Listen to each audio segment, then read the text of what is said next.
Welcome to another episode of the CarryTrainer Higher Line podcast.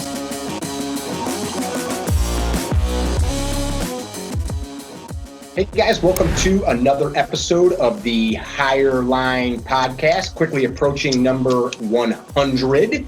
We've got our buddy here, the master of breath, I couldn't think of anything. I had like four things that were going to roll off the tongue. Before I just hit record, Brian, Yes. You've been in prison. You just got out of San Quentin. I just got out of San Quentin this morning. Yeah. Literally. At 10:25, where I signed out, I walked out of San Quentin. That's heavy. Yeah. But at 7:55, I signed in and went in. Okay. That's a good thing. That's a short sentence. So that's a short time period. Those of you that haven't been with us before or seen Brian's work, he is an expert in the field of how breath controls so much of our physiology, our metabolics in our body, the way it controls things like our attitude, and in a lot of ways, the outcome of our life. So he's been on the show before. We've done a YouTube video where he presented to a group of our students. He's got a very prolific website and business teaching this stuff really around the world, right? You've gone other places teaching this stuff. Yeah. Australia, Europe. We'll probably end up in South America at some point. I've done South America before. We've been on almost every continent other than actually, I think we did do one seminar years ago, and not with this, but we did one in South Africa once. Oh, cool. And you recently, since the last time I saw you, Cleveland Clinic, I think you were at, working with the Cleveland Clinic. Their surgeons. Yeah, I went into so I got to go in and observe open heart surgery for the purposes of understanding how to bring high performance and high performance tools into that arena, as it's a high performance arena. That was interesting. But I also presented to 100 ER docs and nurses who are running the show in the ER, in a lot of the ERs for the Cleveland Clinic, on the physiology of breath and how it works and how we can actually help these folks regulate themselves in a much more, healthier way, because it's a very difficult, being in a hospital is not, it's a carcinogen, because you're inside. I was going to talk to you about this. I've worked in an ER for a couple months this past winter, doing clinicals. I You told me that. Yeah. Talk to you a little bit. And we all see this, we visit a place like where it's high pace like that, but most of us, if you're not in that field, you're not like there when the customer service walls up. You're not listening to people, how they talk and seeing what they're ingesting and going out for cigs. And man, you people are here every day when people are on their worst, dying and having, various ailments. And then you're living off energy drinks and junk food and, just general unhealthy badness. Yeah. And all of that, so all that stuff that you're telling me that people use and do is literally a means of people using an outside-in tool. So they're using something like a cigarette or an energy drink or coffee or whatever. And I'm not saying you can't use these things. And look, I drink coffee, but whatever. Is we're using these things in order to regulate ourselves, in order to feel better because we don't feel so hot, or we want to feel better because we feel like we could feel better, or we're just tired, or, whatever. And this is about feeling as well, right? And so more or less what I'm teaching and what I'm trying to get people to do is I'm giving people the mode that I've figured out, that I've learned, and there's much to learn beyond this. There's a lot that we're learning, but breath is that instant thing, and it is that regulator of our autonomic nervous system. We only have two ways of optimizing or taking back control of our autonomic nervous system. That's through breath or vision. So whether I'm putting myself in a proper visual field, and we went over this at the course we did together, you know, and how we can actually downshift ourselves or make a better decision by not being so high focused on one thing. And then it's through breath control, we can actually regulate this as well. And this all leads back to one thing, and that is getting back in touch with your physiology. Your physiology is your nature. That's nature. You are nature. I am nature. And we are so disconnected to the physiology of ourselves that we seek outside in stimulation because there's such a heightened thing with it. And then we don't understand that being in front of a screen all day or being under false light all day, what that's actually doing to us. Yeah. I'm surrounded by light. Right? Well, no, it's not a problem. Like, look, if you were kidding. Outside, you'd actually be getting more light. Like, you'd be getting more light. Like, just so we're clear. But if it's, you know, 9, 10, 11, 12 o'clock, 1 a.m., and you've got all these lights on you, you're really messing some things up. And this goes well beyond circadian rhythm. It starts to dig into, well, my breathing rate's off because now I'm not, like, I'm very reactionary to things at this point. And so I've messed with it, and this is what we're really working on, is CO2 tolerance, which is the reason we breathe. And this is our direct connection into our regulation of our system, because carbon dioxide is the metabolic stress messenger of the body. Whether it's thinking or whether it's physical work, carbon dioxide, CO2 tolerance changes. And so I become, when this changes, I react to it, because that's, my breathing centers are set up in my brainstem. So it's part of, boom, this is where reaction comes. So if I have an emotional response to something, or I'm in a situation where I'm thinking and I'm trying to solve a problem, my breathing starts to change as a result of that, because that's downstream from the thinking, and it's all the output, right? Like, so I think I need to walk, so I start walking, right? That went from thinking down the brainstem and is orchestrated out through the spinal cord, right? So motor control, all these things start to happen. Well, my sympathetic, parasympathetic, my autonomic nervous system is largely set up in that brainstem, and my breathing is part of that process where it regulates as a result of that. So the dog can either wag the tail, I control my breathing, or I become aware of my breathing, or the tail can wag the dog. I'm not in control of it. I don't even know what's going on with it. And it's out of control, right? How did those doctors at the Cleveland Clinic, you had 100 of them. I bet you most of them dug it, but was there a few of them that are like, this guy's not a doctor. We know how breathing works. I didn't feel that way, although I was prepared for that. I didn't get that sense from anybody. And in fact, the one guy who I kept looking at, who you know the one person that you're always seeing in the crowd when you're presenting or talking, I hate you're that. like, this he's just he's picking me apart with that. And you can't think about it too much, because it'll throw your whole speech and your whole thing off, right? But that dude was one of the 3 docs that ended up coming up to me at the end saying, man, I really wish we learned physiology the way you just explained it.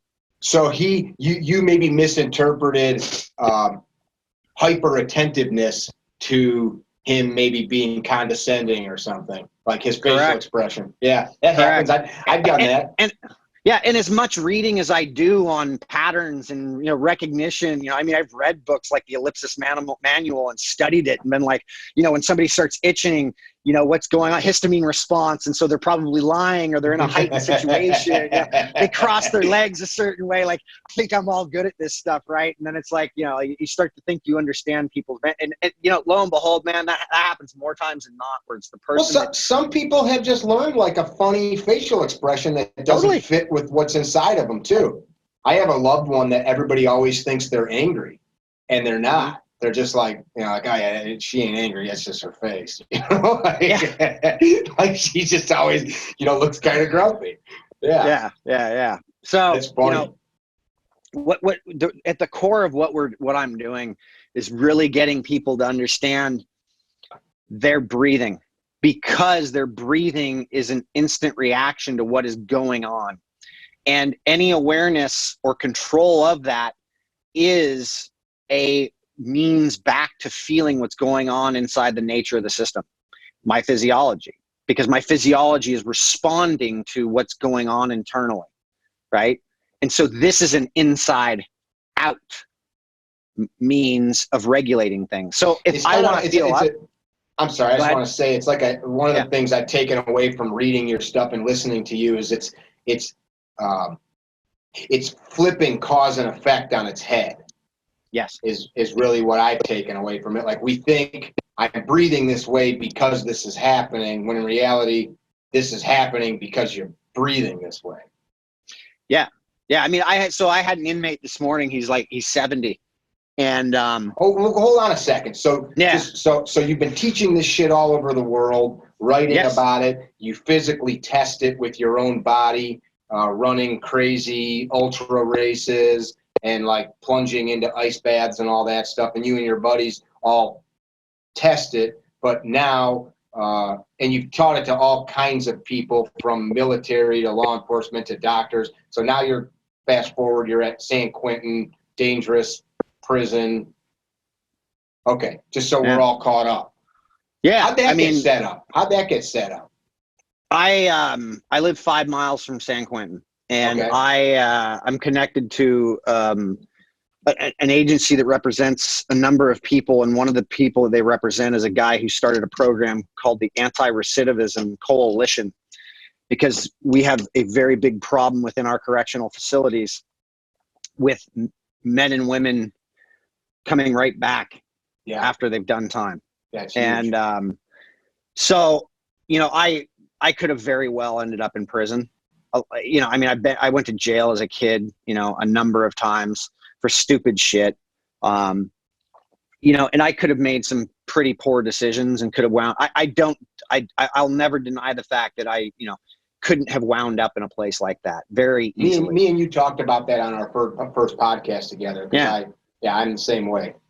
Yeah, I think a lot of unbridled energy. Yes, yeah, and I didn't find what my true, you know, north or whatever was, and you know, regardless if I've found it or not, I've found something I'm really passionate about and giving back, and so I found a way in to get into San Quentin and offer up my time every time if I'm in town, and you know, so every Friday I head in for 2 hours to teach the art of breath and what we do. And so you're like a chaplain of sorts. Yeah, and more or less what I'm doing is I'm showing these guys exactly how breath control works with the brain, with your physiology, and with how you move, and how you can actually manipulate that. And one of the big things that I relayed to these guys in the beginning, and I reinforce almost, you know, every other week or so, is, you know, there's a group of people who will literally give up all possessions and head to the mountains in Asia somewhere, and they will meditate the rest of their lives and seek enlightenment. And they eat 1 or 2 meals a day, and they live in total seclusion and isolation. And this is a means of what they do in order to find enlightenment, who they are and how they feel. And although they may not have a choice being where they're at, they do have some time to do some things. And it's a choice in how you want to do that time. And if I see it as more or less an opportunity for them to understand this on a grand scale, and there's no reason why they couldn't become some Zen master inside. And we've seen this in many documentaries and things like this, where men and women fix them, you know, to end up fixing their issues and come to terms with it and stop doing things. And, you know, I mean, one of the guys, his name's Roach. He's probably my star student. And, you know, he's brought up in a lot of foster care, like had a really horrific upbringing, all this stuff, like stuff I've never experienced. But man, it's you can see why it was tough. And here he is in a prison, and he's coming to this thing, and he, you know, we've talked. Obviously, I've been there for a few months, so I've been teaching this stuff on and off. And we've gotten to some real deep stuff and through the coursework. And he, the other day, came in, this is last week, and he just walked up to me, he goes, "You're telling the truth." And I was like, "What am I telling the truth about?" Yeah. I hadn't said anything. And he goes, "Well, you said this breath stuff would change us. And, you know, the other day a dude started a fight with me and I couldn't hit him. And I'm not somebody who does not hit back. He goes, I just couldn't hit him. I said, well, why couldn't you hit him? He said, because I was aware of my breathing. I didn't have time to, I knew that if I hit him, I wouldn't have been doing the thing that I was working on.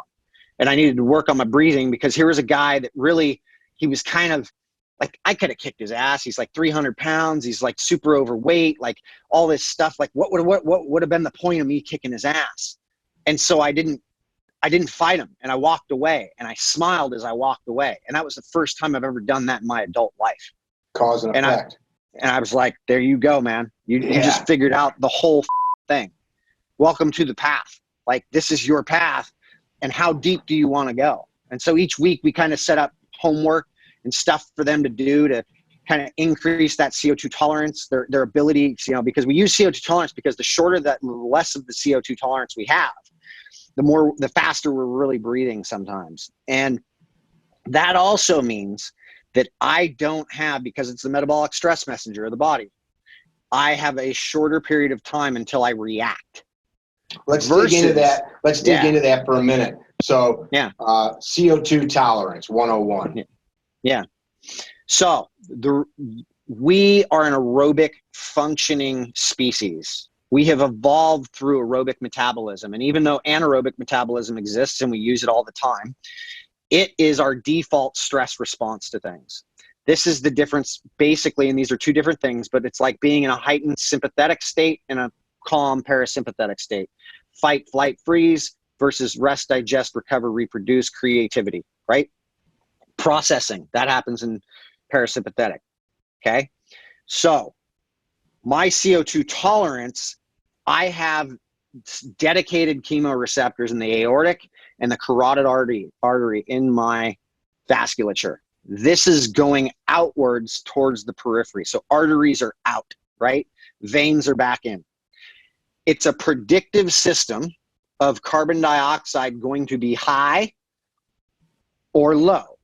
And my breath centers are set up in my brain specifically to detect those carbon dioxide levels. That's what a chemoreceptor does, is it detects the carbon dioxide levels. And so the brain stem picks up on that. When I'm unconscious of my breathing, I breathe based on a specific pattern or specific tolerance I've had to this CO2. Think of it like this: holding your breath as long as you can, then me having you go and get in the water, and I'll say, all right, we're going to hold your breath, but I'm going to put my arm on you. I'm going to put my hand on your arm and hold you under. But when you need to come up, you can come up. Which one are you going to hold your breath longer at? Well, the one I'm not involved in and you're not underwater, right? And maybe if we took a free diver, that'd be different. But the fact of the matter is that's somebody who's highly trained at this versus the rest of us. Our response to breathe is not because oxygen levels are low. Our response to breathe is because CO2 rises. And so when we think we're out of breath, it's just we've accumulated more CO2 than we're ready to deal with. And so in the brain, set up is a panic switch at the heart of how we function. That panic switch is there. It's called the suffocation alarm system.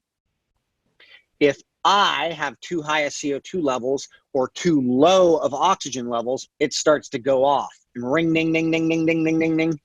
And I start to freak out. That's that claustrophobic feeling that people get, right? And we're seeing that this is directly tied to our ability to tolerate CO2. In fact, we've got some research that's being done.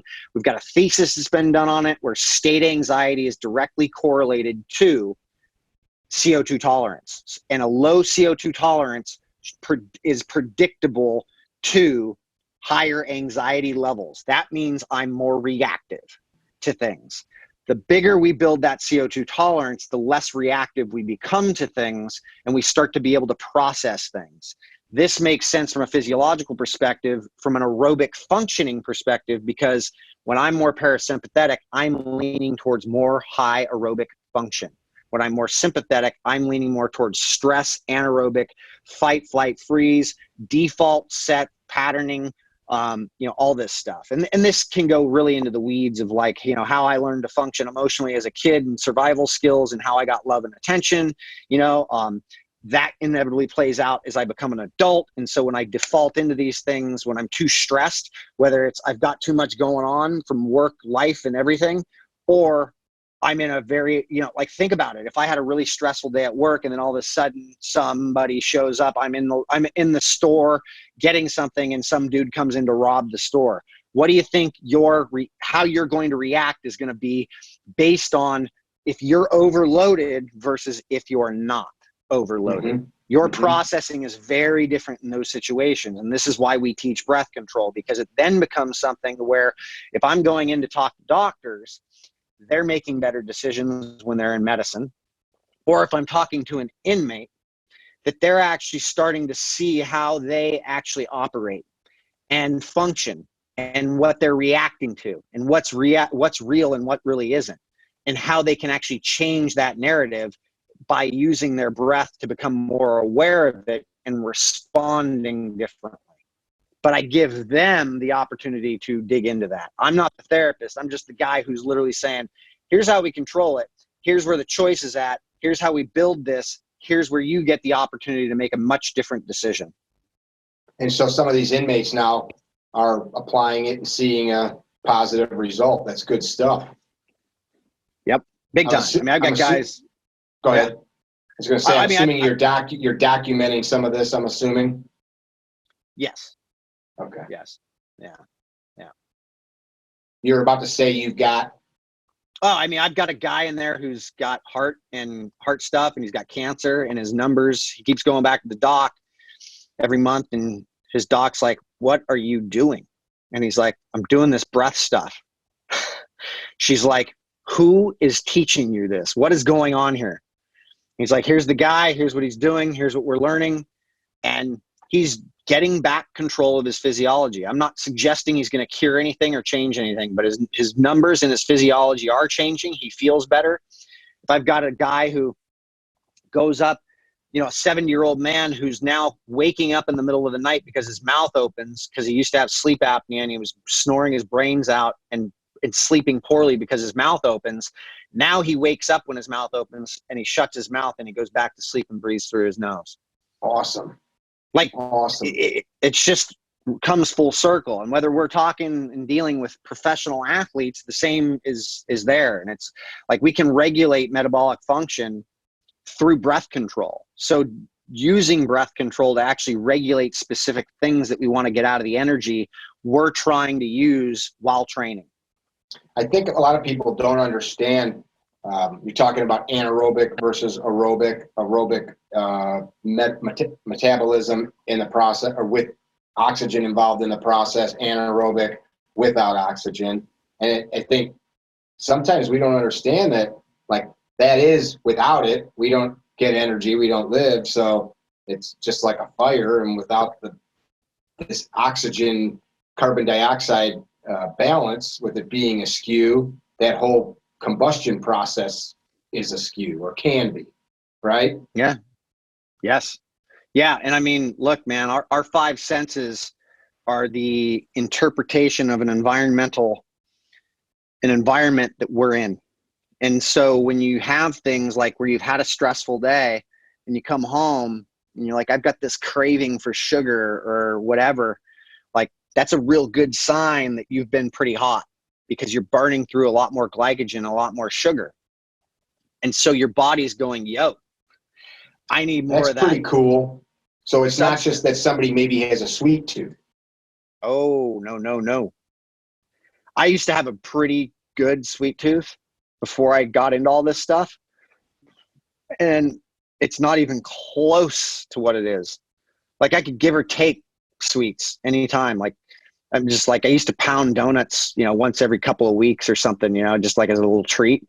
I just don't even have the interest to, like, I'm like, I'd rather. After you began to experience this stuff, you'd still treat yourself to a little donut. You got it. Yeah. And it's not that I don't from time to time, but the fact of the matter is here's what's happened is I've learned to regulate my physiology. So when I have these heightened stress situations, like You know, I mean, I'm talking with you for, you know, we're going to be talking for at least an hour, right?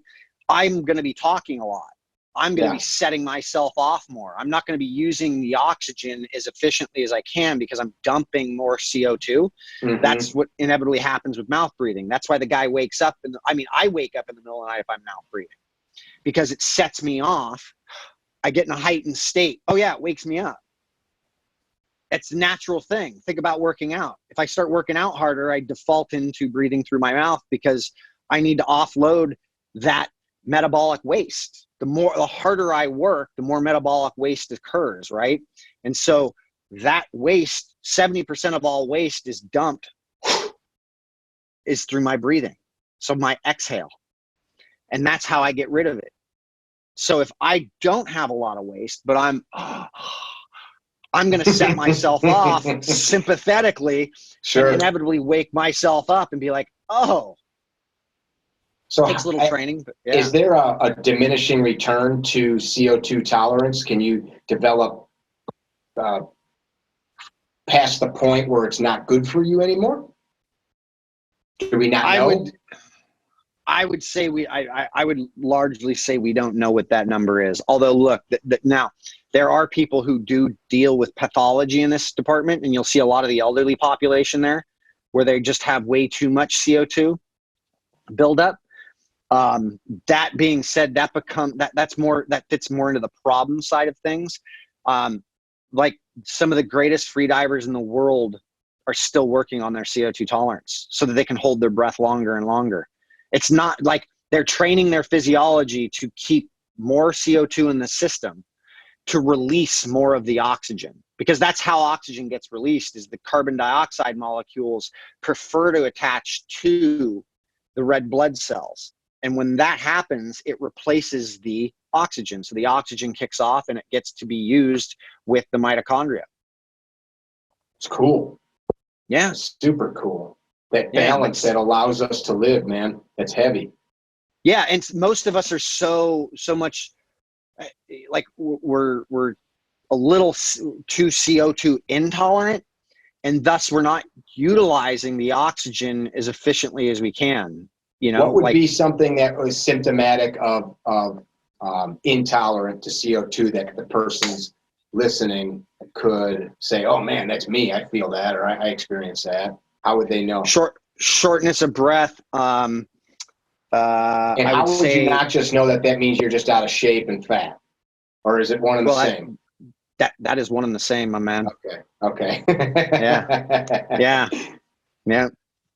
That it just so happens that is one in the same, but it also is interesting because even at the highest level of sport, and we've seen this with world champions, Olympic gold medalists, you can still be CO2 intolerant and suffer your way through metabolically really high workloads and really stressful shit. We're an amazing machine.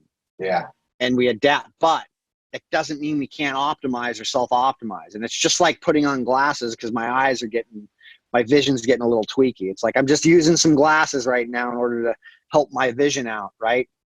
And so, like, look, there's a lot of ailments that can, you know, it's interesting, but we tend to see that when people start to increase that CO2 tolerance, a lot of the stressors or things around stress, including autonomic, like autoimmune stuff, digestive things. I've gotten a lot of feedback, asthma. I'm not running around claiming cure-all because I'm not, but these things tend to start to right themselves. Just because the system becomes righted. Yes. Yeah.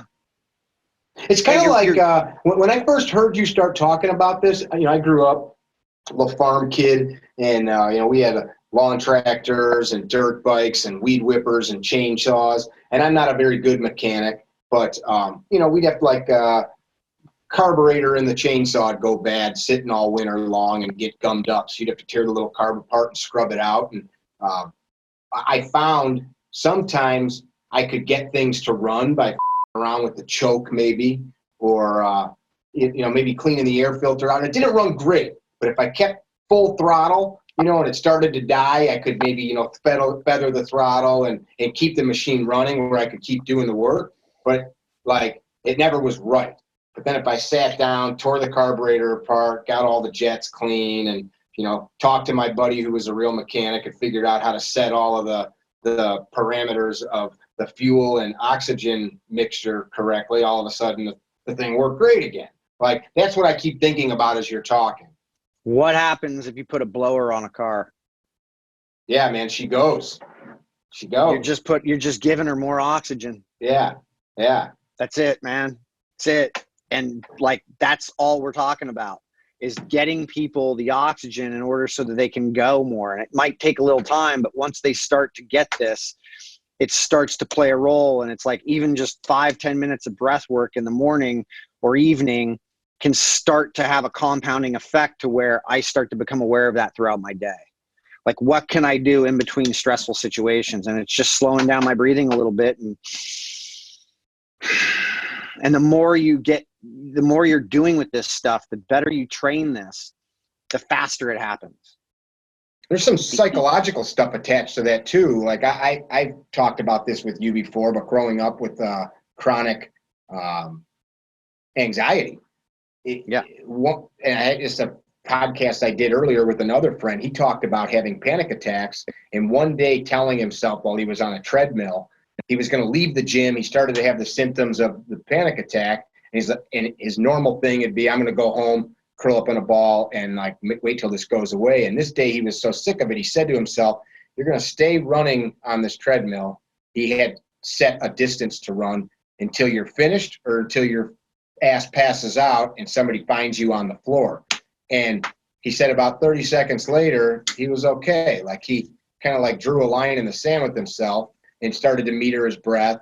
And, you know, some of it was the physiological part, but the psychological part, like, they dovetailed into each other. We like to talk about, and this is in part what's happened with education and you know, the medical system, is we like to compartmentalize a lot of things like psychology and physiology and, you know, mechanics and movement and muscles and all of these things, like, you know, the digestive system. And these things, you know, are the only place they're separate is in conversation. Yeah. They are connected. They are interconnected. We're under the impression right now, and my good friend Fergus Connolly said this, and he said, is psychology just misunderstood physiology? I heard you say that once. Yeah, I'm just that, and all that means is I just don't understand what's going on with my physiology, and I don't know where I went wrong, and I've set myself off. So if I've had a big day, I've taken on too many tasks, I've, you know, been in front of the screen and done too many emails, and then I had some project pop up, or, you know, something happened in traffic, somebody cut me off, and, you know, this happened, and then I sat in traffic, and then I came home and my wife was, you know, gone, or, you know, something happened with her, or, you know, like, things just start compiling, right? Well, if you didn't regulate yourself through any of that, you've just taken on a whole lot of stuff that you've not allowed yourself to process. And that doesn't mean we need to go sit in lotus or cross-legged and start meditating. Like, meditation's great and it's a great tool, right? But it's also like, we can regulate ourselves by controlling breathing, by actually taking the opportunity to take control of our breathing and bring ourselves down off that mountain, like sitting in traffic. I used to, like, I lived in Southern California for 40 years, and the traffic there is horrific. Yeah, it is. I would constantly be sitting in traffic being like, damn it, like, this sucks. Like, I need to be somewhere. I need to be there. Well, I'm not getting there any quicker, right? Airports, planes, delays, things going wrong, like, all this stuff starts to compile, and it's like I start to lose myself with that. Breathing turned me into the guy that was smiling in traffic versus being upset in traffic, because I'm like, what can I do about this? Absolutely nothing. I can actually change my attitude about it, and right. I can't be anywhere, so could I do some work? Like, could I make some phone calls? Or if I can't, how about some personal shit? Put on some music and do some breathing, or listen to a podcast or whatever, get some information or an audio book, and take this time as an opportunity to do something, that's going to help me in that moment. And so I ended up becoming a very different person in traffic. If there's nothing I can do about it, even if I'm late, what's the purpose of being upset? Yeah. You're just burning a bunch of energy for nothing. It's just a wasted energy. And that's basically the crux of what we're teaching, is this is all about energy. And the only means we have of regulating energy or moving energy is through our breath. That's how we do it. That's how we do it. The stuff we put in our mouth. So somebody would say, well, wait a minute. Digestion consumes energy. Thoughts consume energy. Movement consumes energy. But you're saying the gas pedal to that is breath. You got it. Okay. Just want to make sure that's the regulator of energy. 500 million years ago, this planet figured out how multicellular organisms decided to communicate and use the oxygen that an algae ended up creating through photosynthesis. And that was the biggest explosion of life. And everything that we know of, this is the most efficient way we move energy, is through aerobic metabolism. And so even things like the combustible engine were manufactured in that same fashion. We need oxygen to make this thing run. So how do we do that? What do we do with it? Take a hot fuel. If there's no oxygen, guess what? Fuel don't burn. Right. Everything's been modeled after it. And it's not the anaerobics. Anaerobics there because anaerobic was there before aerobic was. It became the secondary system. It's the default system. It's a beautiful system, and it's working at all times as well when there's not enough oxygen where cells need it. So if there's not an oxygen you molecule, can't do that indefinitely, though, is the problem. No, it's very short-term limited. It's your savings account. And that's why you need to use your aerobic system so that you can, it's actually, your aerobic system is manageable waste. Your anaerobic system is not manageable waste. You can't keep up with it. So the oxygen that you're pulling in ends up going to buffering the byproduct of that anaerobic stuff, the hydrogen ions, the high levels of carbon dioxide that come off of it. That's where you become acidic. And so the oxygen, that's where you start to get the lactic acid and your muscles are smoked, and when you've got too much lactate, you've got too much CO2 in the system. So you need more oxygen so that you can help convert that back into energy again. So you got to slow down and breathe. You got it. And so if you're in control of your breathing, you know exactly where you're at all times. So there isn't a thing I don't do at this point where I don't, training wise, whether it's jiu-jitsu, whether it's on the bike, whether it's in the gym, where I'm not aware and controlling my breathing and knowing where I want to be and how I want to be. The moment I lose control of my breath, I kill. Because I know if I've lost control of my breath, I'm shutting down. Like I'm literally defaulting into hardwired poor programming. So where does somebody want to go? Like, all right, so besides like, okay, I'm out of breath. That was the one symptom you said, being out of breath. Is there any other like blatant ones to having poor tolerance for CO2? I mean, there's a ton of stuff. I mean, you can I'm more anxious. Your type A's are typically people who are pretty like go, can't shut off. You're probably pretty CO2 intolerant unless you've been working at it. Does things like smoking cigarettes that actually increases CO2 tolerance in a odd way?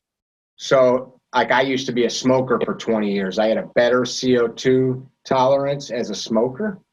Probably because slower controlled breathing patterns. Yeah. Interesting. Maybe I'm gonna take. There's a diminishing return on that, though. Yeah. That's true. Yeah. That's interesting. So the person listening that says, "Okay, man, I have no knowledge of my breath," and we've talked about this every time I've chatted with you. You've got a whole system or systems on that achieve various goals, but just to like an immediate stopgap, you just showed us deep inhalation through the nose, deep inhalation or exhalation through the nose. Like, then what? Just do it again? Do you pause? Do you, Are you thinking a certain thing? Are you imagining a warm light all around you? Are you floating on an endless sea of love? Well, the question is what do you want? If you want to understand it more, I would start playing with different breathing protocols, different methods, understanding the gas pedal, how it works. There's times and places for when you need to mouth breathe. Like when I'm talking or when I'm working out really hard, but do I have control of that? When I want to recover from something, like let's say I went after a perp, right? Like I'm a cop, went after a perp, boom, I'm on it. Get the guy, take everything. Well, take him down, get him handcuffed. Well, I need to get my head about me really quick. What's the fastest way to do that? Blow off that waste product till I feel like I can get control of controlled breathing, controlled breathing with my nose. So you went from mouth breathing on the sprint to flipping the switch to the nose breathing and controlling and slowing the respiration rates. Yep. Okay. But you first offloaded with the mouth breathing? when you're in heightened stressful situations and you feel it, you feel the stress coming on, like shit, this is going to be a problem. Start using that mouth breathing to offload the CO2 so that you can actually start to use more of the O2 and get back and normalize. Is there a point where, like, how fast, how deep, how long? I know it's hyper specific. Context. Context. How much do you need? The idea is you wanted to get in as much air as you can. And then let that off. You want to go till you start to feel yourself almost normalize. Like you feel like, oh, okay, I'm feeling better now. Then I default back to. But if I can control it with my nose in a heightened stressful situation, you are going to be way more aware of everything that's going on. Talk about that. Why? What does that have to do with the price of rice in China? You're more parasympathetic dominant. Nasal breathing, you've got more connection to your vagus nerve and the parasympathetic branch of that. And so you're actually keeping yourself in a very peripheral, open processing state. This is where your creativity, rest, digest, recover. This allows us to actually process what's going on. So you're telling me that sucking air through these two holes versus this one hole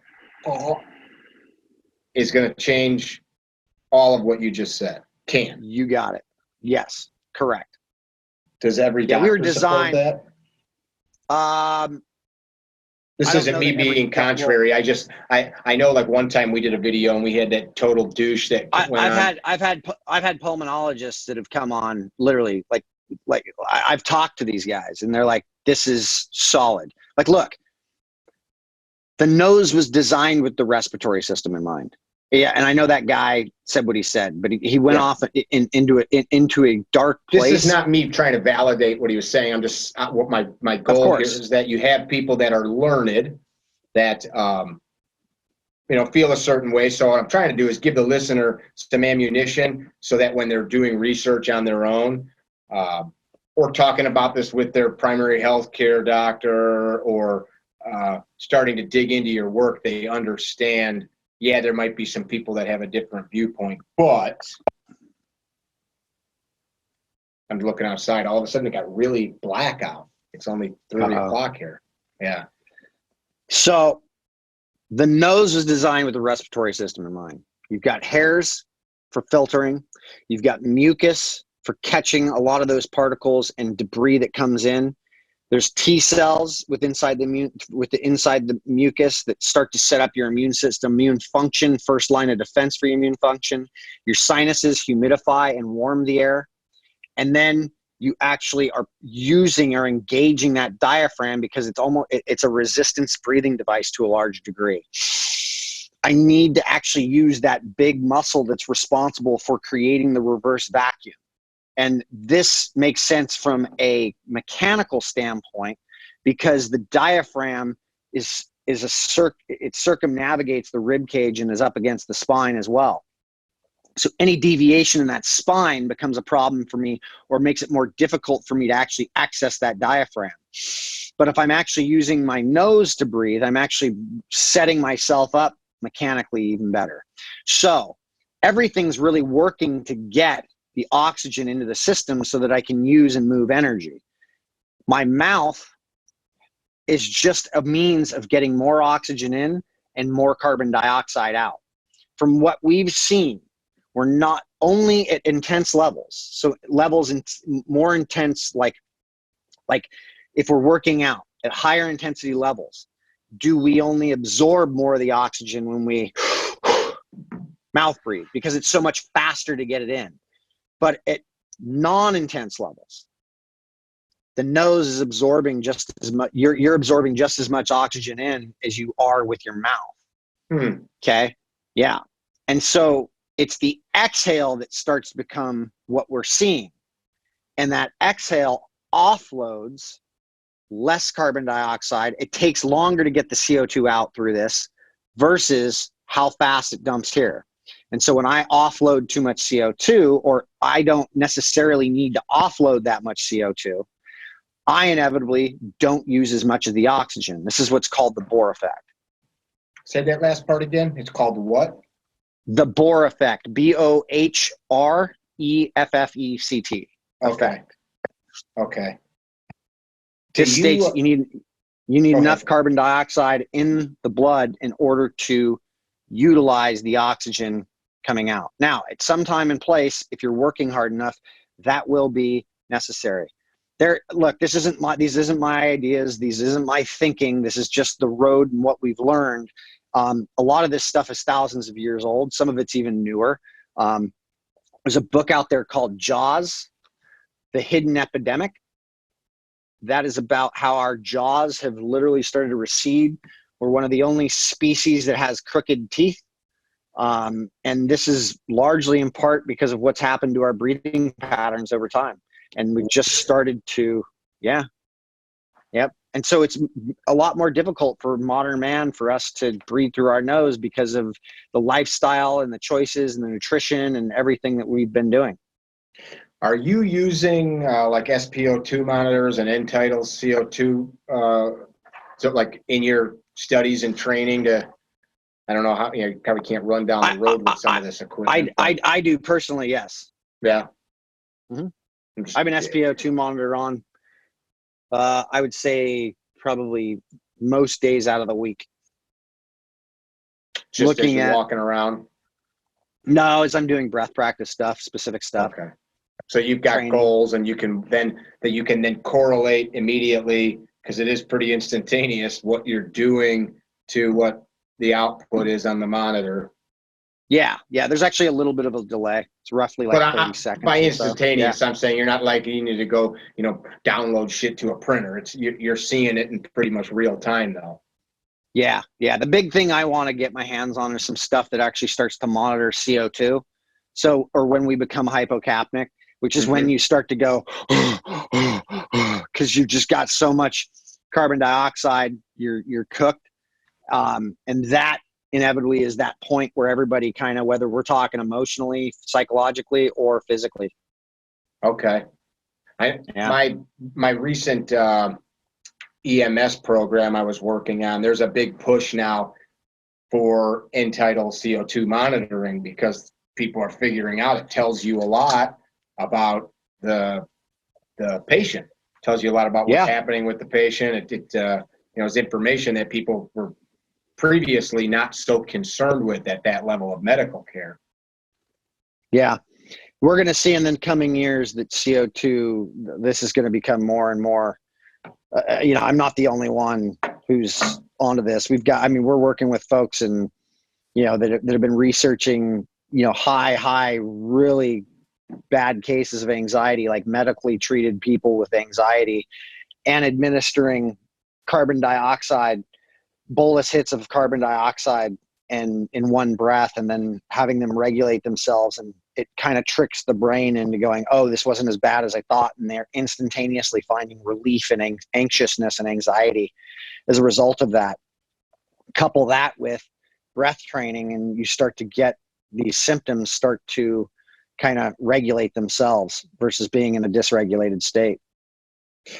It's strange how much is known about this stuff, how it's such an important, integral component to life, and how much, I don't want to sound, I don't want this to be taken wrong, but how much so many people in this field are looked at like as like, you know, witch doctors, not you per se, but like, oh yeah, that's just like some Eastern medicine bullshit. Like, no man, like literally, like if you shut these 3 holes, you're dead.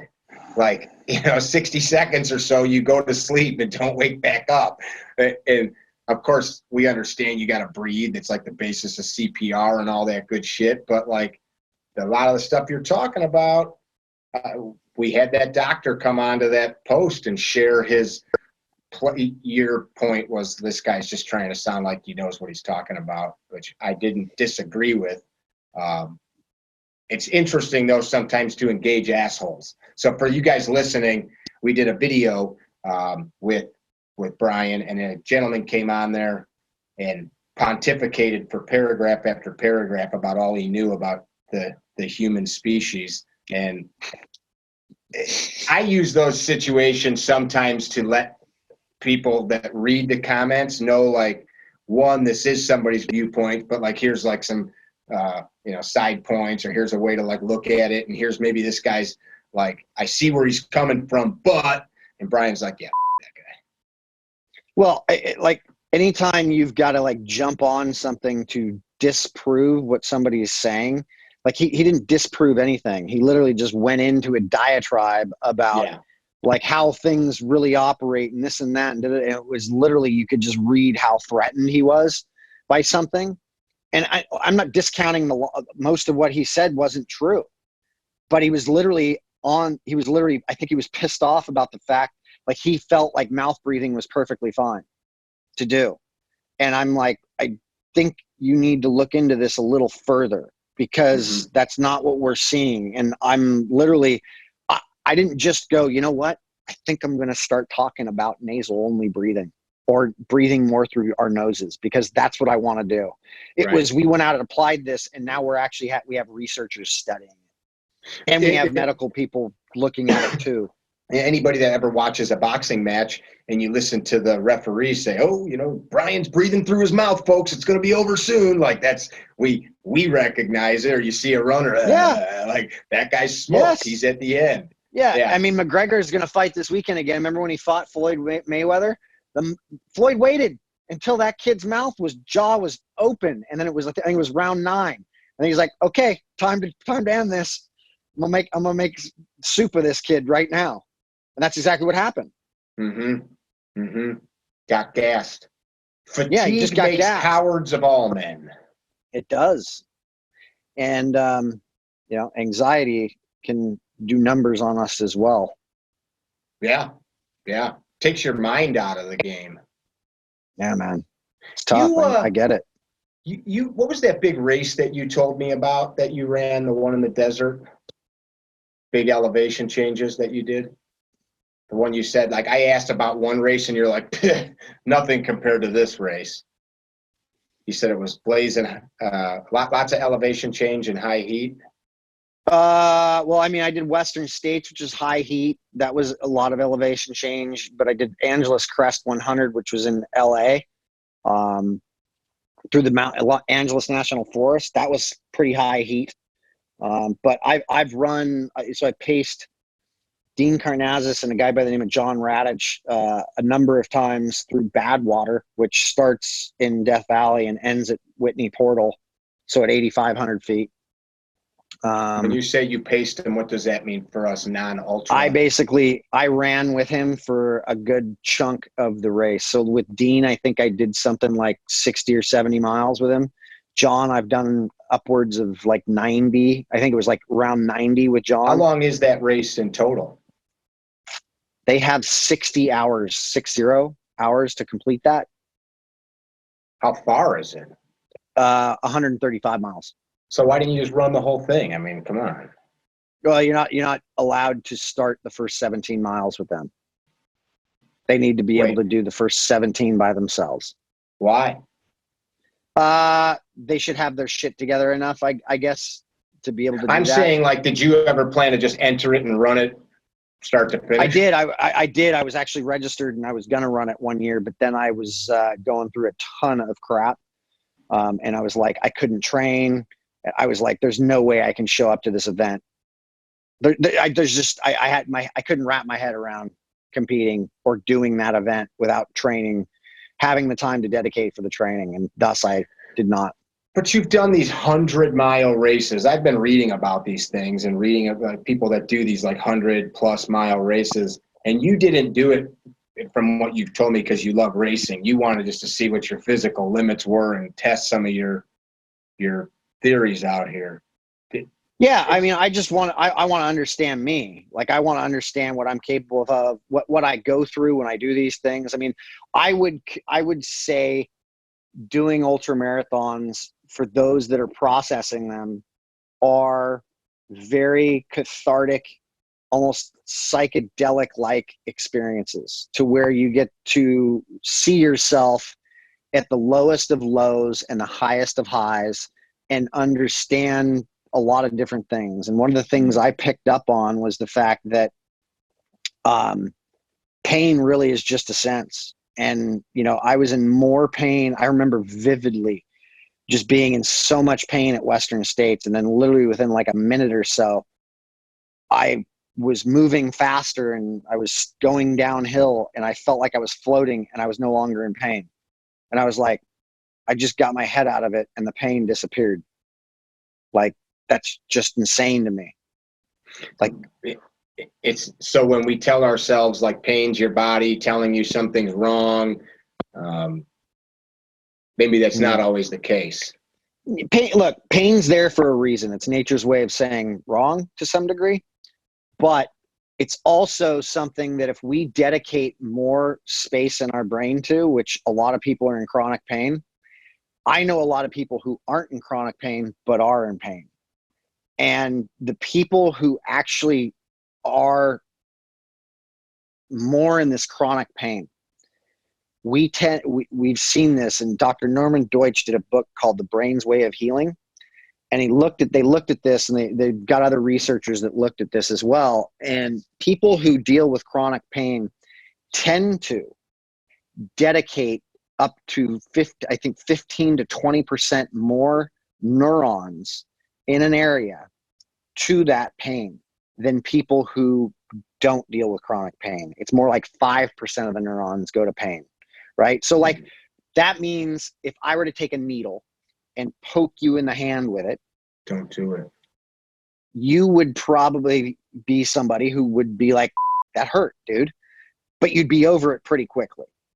Where somebody else who's like, oh my God, why would you do that? Oh, that hurts me so bad. Like, I'm carrying on about the pain, right? And I'm hurt and this and that.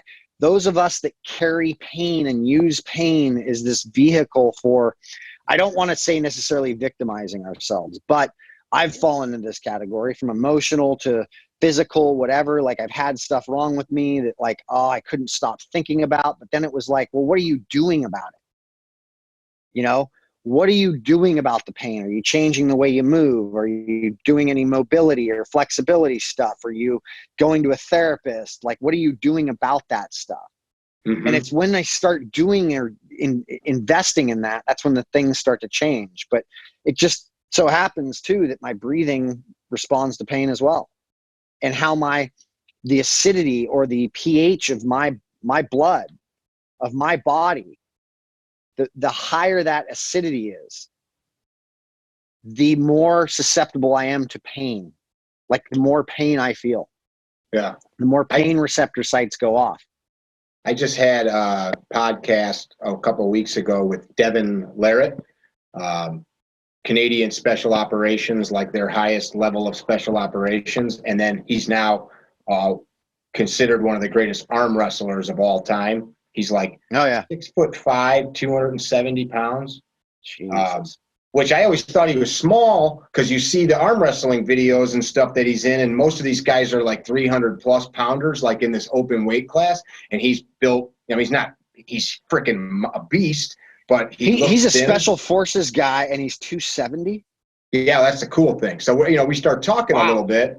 I think he was like a little lighter, like 250 at the time. So kind of you're not your typical dude, but he's into a lot of this long distance stuff, or has been. And he had a lot of really cool discussions about like what goes on in these muscles just from the abuse of this, trashing of these muscles, doing this crazy arm wrestling, and how he gets blood in there because he knows that he's got to get oxygen in there to pull all the junk out that he's building up with the, not just the lactic acid and such, but the damage, trashing these joints, doing this crazy arm wrestling shit.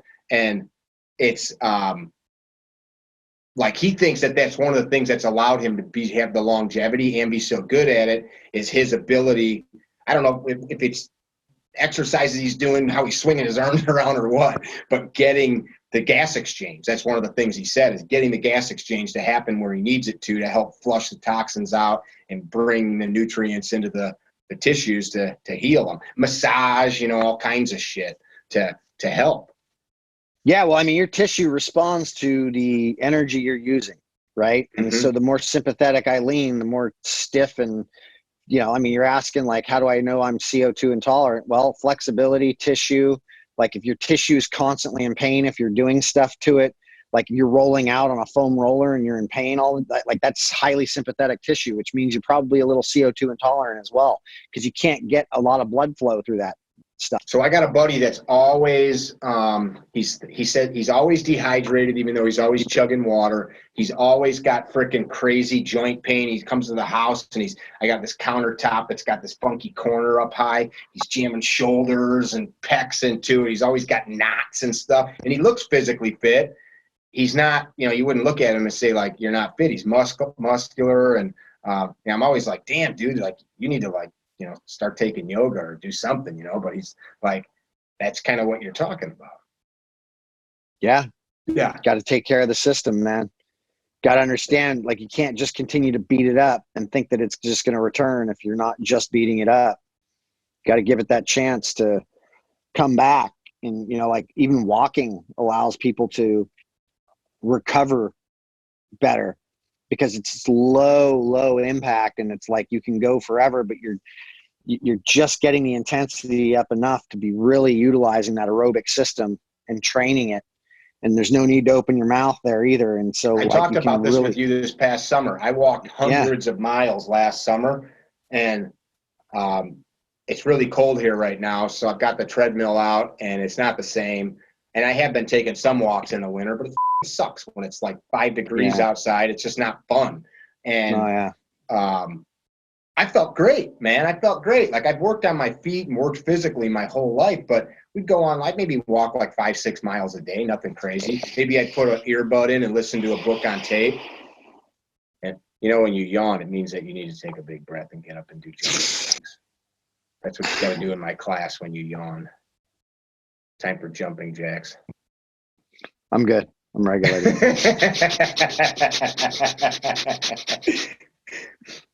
I don't want to take up all your time. If somebody's having some of these symptoms that you're talking about, good place to start. How do they find you? They go to powerspeedendurance.com, go to breathing resources, find the breath calculator. They can do a free CO2 tolerance. They can do the CO2 tolerance test, which they can do it anytime they want. They can learn to do that well. And then based on the number they score with that, they can input their time and get breathing protocols set up. They can also use that app. Yeah. State. Yep. Yeah. We can breathe both consciously and unconsciously. Controlling our breath and changing its patterns can help our brain embody. If you ever want me to narrate your app, I can do those voiceovers for you. Amazing. So it's sexy. Good. I like that you have been. I think that this world is a magical place, that a guy can go from being a street criminal to now hanging out with doctors and high level athletes, and people that are incarcerated, helping them change their life, man, using your life's work. That's the American dream right there. Yeah, it is. It's an amazing time, man. I'm just glad I found what I found when I did what I did, and continue to chase that and want to learn from it. I mean, the only sustainable practice is the one you're learning from. So, you know, I'm just learning, and we're exploring this pretty deeply. I dig it. Parting words for our guests. There's always a better decision to be made. You know, I think understanding the difference between reaction and response is critical. And reacting to something because it upsets you or makes you sad or whatever, I would say your crowd's more leans towards the I get upset phase. I mean, that's what I do. Why do you when I get uncomfortable, when we get uncomfortable, we start to default to more of our survival skills and how we navigated, you know, the uncomfortable. And that inevitably has us not looking at the reality of what's going on. And so our breath becomes the tool that actually allows us to kind of buy time to look and understand that a little bit deeper. So there's always going to be time, especially in a reactive place. Train it at home, train it in your training, so that when the time does come in a heightened situation, it becomes kind of a default pattern to where I can, okay, instead of reacting to this like this, I'm going to respond in a much better way than I could. Even if the response has to, you know, is similar. It's the ability to look at things like when I get upset with other people and other things, that's the illusion, man. That's the illusion. I'm the one who's involved in that, and I need to look at where my part is in that. And so I've always thought, I believe there's always a better decision to be made, and it can always be refined. I dig that. That very much coincides with my philosophy of taking responsibility for ourselves and our actions. You can't do shit to me that I don't let you do. You can't make me think a certain way or feel a way. Brian, you made me mad. Like, that don't fly with me. I know you're incarcerated right now. There's nothing you can do about that. How do you want to do your time? Yeah, I can give you, I can show you something right now that could possibly change your life. That's deep, man. Whether you want to do that in prison or not, it doesn't matter. Like, it's changed my life. It's changed a lot of lives that I've seen.